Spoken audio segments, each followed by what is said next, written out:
நவீன உலகில் மனிதனின் அடிப்படை தேவைகளில் ஒன்றாக மாறிவிட்ட மின்சாரத்தை பெற்றுக்கொள்ள முடியாத பல கிராமங்கள் இலங்கையில் இன்னும் இருப்பது கவலைக்குரிய ஒன்றாகும்.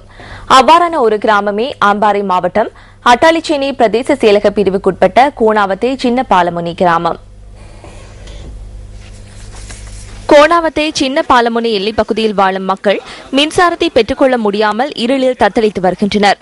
கோணாவத்தை சின்ன பாலமுனி பகுதியில் உள்ள வீடுகளுக்கு தொலைவில் இருந்து மின்சாரத்தினை பெற்றுக்கொள்ள வேண்டியுள்ளதால் ஒவ்வொரு குடும்பமும் சுமார் 1 லட்சம் ரூபாய் வரை செலவு செய்ய வேண்டியுள்ளதாக தெரிவிக்கப்படுகின்றது.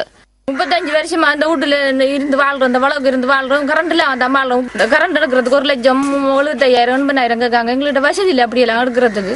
கோணாவத்தை சின்ன பாலமுனை எல்லைப் பகுதியில் உள்ள சில வீடுகளில் மின்சாரத்தை பெற்றுக்கொள்வதற்கான பணிகள் முன்னெடுக்கப்பட்டுள்ள போதும் மின் இணைப்பினை பெற்றுக்கொள்ள முடியாத நிலையில் இந்த மக்கள் வாழ்ந்து வருகின்றனர்.